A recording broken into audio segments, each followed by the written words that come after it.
আপনারা দেখছেন জেলা বার্তা, আপনাদের সঙ্গে আমি শান্তিপ্রিয়া। ঐতিহ্যবাহিত পৌষ মেলা নিয়ে বৈঠক। শান্তিনিকেতনের 2024-এর ঐতিহ্যবাহিত পৌষ মেলা নিয়ে প্রশাসনিক বৈঠক। এই ঐতিহ্যবাহিত পৌষ মেলা যাতে সুষ্ঠুভাবে পরিচালিত হয় সেই নিয়ে আজ বৈঠক বিশ্বভারতী সেন্ট্রাল লাইব্রেরিতে। মেলা পরিচালনা করবে বিশ্বভারতী ও শান্তিনিকেতন ট্রাস্ট, কিন্তু এই পৌষ মেলায় পূর্ণ সহযোগিতা করবে রাজ্য সরকার। এই মেলা 6 দিন ধরে চলবে বলে জানা গেল। পৌষ মেলা বৈঠকে উপস্থিত ছিলেন বিশ্বভারতী ভারপ্রাপ্ত উপাচার্য বিনয় কুমার সোরেন, রাজ্যের মন্ত্রী চন্দ্রনাথ সিনহা, বীরভূম জেলা সভাধিপতি কাজল শেখ, বোলপুর পৌরসভার চেয়ারম্যান মাননীয়া ঘোষ মহাশয়, additional SP Rana Mukherjee, SDP Ricky Agarwal, Shantiniketan থানার ওসি কস্তুরী মুখার্জি সহ অন্যান্য প্রশাসনিক ব্যক্তিবর্গ। এছাড়াও উপস্থিত ছিলেন বিশ্বভারতীর কর্মকর্তারা।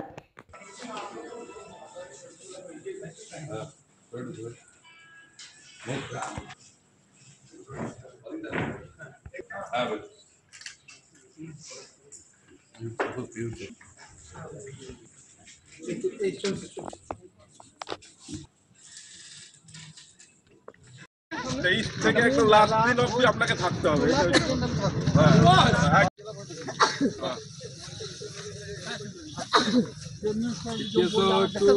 কাজী আমিরুল ইসলামের রিপোর্ট।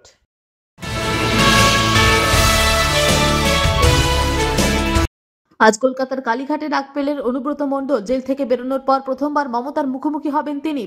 প্রিয় অনুব্রতকে কি বার্তা দেবেন সেদিকেই নজর থাকবে সকলের, তাই সবাই তাকিয়ে রয়েছে অনুব্রত মণ্ডলের দিকে। পাশাপাশি আজ সকাল 9টা নাগাদ অনুব্রত মণ্ডল তার নিজ বাসভবন থেকে বেরিয়ে কলকাতা কালীঘাটের বৈঠকের উদ্দেশ্যে রওনা দেন। আজ এটাই দেখার বিষয়, গোটা বীরভূমবাসী 2 বছর পর অনুব্রত মণ্ডলকে দেখা যাবে কালীঘাটের বৈঠকে।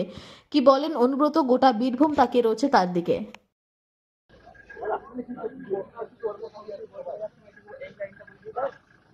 আজকে কলকাতায় মিটিং আছে, মিটিং এ যাচ্ছি। দাদা কেমন লাগছে 2 বছর পর আপনি দিদির সঙ্গে দেখা করবেন? কেমন লাগছে দাদা? ভাই দিদির সঙ্গে দেখা করবে, এটা ভালোই তো লাগবে ভাই। দাদা কি প্রস্তাব রাখবেন দাদা? প্রস্তাব রাখবেন দাদা?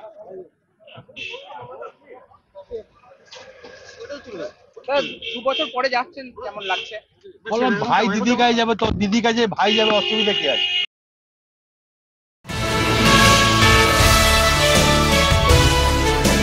মহেশতলার বাটা মোড়ের এসবিআই শাখায় দুঃসাহসিক চুরি। সূত্র মারফত জানা গিয়েছে ব্যাংকের ভল্ট এবং পেছনের দরজা দুটোই ভাঙা ছিল, তবে আনুমানিক পরিমাণ এখনো পর্যন্ত জানা যায়নি।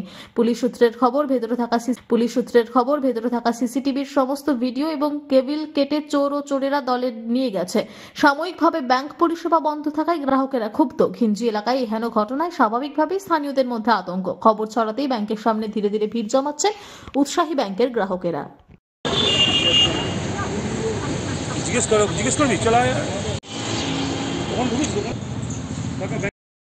নিয়ে নিচ্ছে একটি ছোট্ট বিরতি, ফিরে আসছি বিরতির পর। সঙ্গে থাকুন ভয়ের সঙ্গে নির্ভয়ে।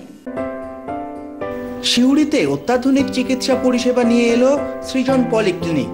ওষুধের দোকান সহ অত্যাধুনিক মানের প্যাথোল্যাব, কম্পিউটার তথা অত্যাধুনিক মেশিনে রক্ত, মল, মূত্র ও থাইরয়েড পরীক্ষার সঙ্গে এখানে রয়েছে বিশিষ্ট চিকিৎসকদের বসার চেম্বার। রোগীদের স্বাচ্ছন্দ্যের কথা ভেবে সম্পূর্ণরূপে এসি নিয়ন্ত্রিত সৃজন পলিক্লিনিকে রয়েছে বসার সুবন্দোবস্ত, বিশুদ্ধ পানীয় জল ও টয়লেটের ব্যবস্থা। এখানে বসছেন সিউড়ি সদর হাসপাতালের বিশেষজ্ঞ চিকিৎসক সহ অন্যান্য শহর ও হাসপাতালের বিশিষ্ট চিকিৎসকরা। সৃজন পলিক্লিনিক ও প্যাথোল্যাব, সিউড়ি, বীরভূম। সিউড়ি সদর হাসপাতালের পাশে ফাঁড়ি ঘরের উল্টো দিকে। Mobile number 8373071019, 9474437713, 9434326822। ফিরে এলাম বিরতির পর। সাংসদ দেবের উপস্থিতিতেই ঘাটালে তৃণমূলের 2টি গোষ্ঠীর সংঘর্ষ, রক্তাক্ত হলেন কয়েকজন, বৈঠক ছাড়লেন দেব। ঘাটাল, পশ্চিম মেদিনীপুর। ঘাটালে শিশু মেলা নিয়ে তৃণমূলের গোষ্ঠী কোন্দল অনেক আগেই প্রকাশ্যে এসেছে, তবে সেই গোষ্ঠী কোন দল এবার রক্তারক্তিতে পরিণত হলো। রবিবার বিকেলে পশ্চিম মেদিনীপুর জেলার অন্তর্গত ঘাটাল অরবিন্দ স্টেডিয়াম ঘাটাল শিশু মেলা নিয়ে একটি মিটিংয়ের আয়োজন করা হয়। মিটিংয়ে উপস্থিত হওয়ার কথা ঘাটালের সাংসদ দেবের। সাংসদ আসার আগেই তার অনুগামীরা ভিড় জমান স্টেডিয়ামে। অন্যদিকে ঘাটালের প্রাক্তন বিধায়ক শঙ্কর দলের অনুগামীরাও আসতে শুরু করে। সাংসদ এসে পৌঁছলে দেবের সামনেই দুটি গোষ্ঠী তৃণমূল কর্মীরা মুখোমুখি বাক বিতণ্ডায় জড়িয়ে পড়ে। তার থেকে শুরু হয় লাঠি হাতে তাড়া করে যাওয়া, শেষে গিয়ে পৌঁছায় ধস্তাধস্তি থেকে রক্তারক্তিতে। সাংসদের সামনে চলে কিল ঘুষি চর, শেষে বাধ্য হয়ে বৈঠক ছেড়ে বেরিয়ে যায় দীপক অধিকারী। কিন্তু রাত এই মুহূর্তে কিন্তু ঘাটাল থানা এই মুহূর্তে ঘাটাল সিআই উপস্থিত হয়েছে, অপরকে কিন্তু মানুষজন একেবারে লাঠি সোটা নিয়ে দেবের উপস্থিতিতেই কিন্তু এই গন্ডগোল। দেব মিটিং স্থলে ঢুকার পরেই কিন্তু দেখা যায় রীতিমতো দুই পক্ষ রীতিমতো ছুটছে গাড়ি নিয়ে।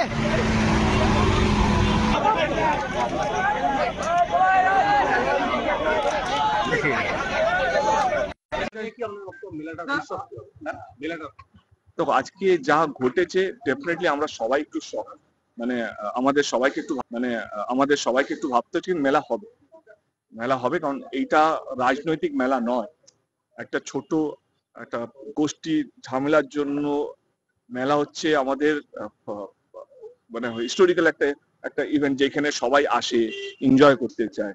আমাদের একটা ছোট ইনসিডেন্ট যেটা আমি পুরো ঘাটালের উপরে চাপিয়ে দিতে চাই না।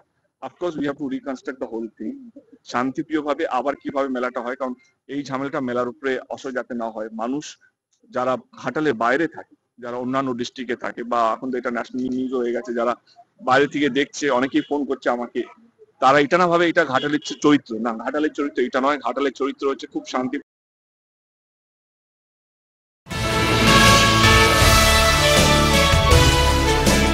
শিলিগুড়িতে কাবাডি ও খোখো প্রতিযোগিতা। শিলিগুড়ি এদিন দুপুর থেকে অনুষ্ঠিত হলো কাবাডি ও খোখো প্রতিযোগিতা শিলিগুড়ির সারদামণি বিদ্যাপীঠ স্কুলের প্রাঙ্গণে। রবিবার ছুটির দিন হওয়ার কারণে অনেকেই এই প্রতিযোগিতা দেখতে ভিড় জমান। মোট 5টি দল এই প্রতিযোগিতায় অংশগ্রহণ করে। শিলিগুড়ি মহকুমা পরিষদের সহযোগিতায় ও স্টুডেন্ট হেলথ হোম এর উদ্যোগে এই প্রতিযোগিতাটি অনুষ্ঠিত হয়। এই প্রসঙ্গে রায়গঞ্জ খোখো টিমের কোচ জানান, মাঝে কয়েক বছর প্রতিযোগিতাটি অনুষ্ঠিত হয়নি, আবারও শুরু হয়েছে প্রতিযোগিতা। তবে এই প্রতিযোগিতা আগেও হয়েছে। মোট 5টি দল অংশগ্রহণ করছে। দলগুলি হলো যথাক্রমে শিলিগুড়ি, জলপাইগুড়ি, রায়গঞ্জ, কালিয়াগঞ্জ ও গঙ্গারামপুর।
আজকে জেলা বার্তা এই পর্যন্তই।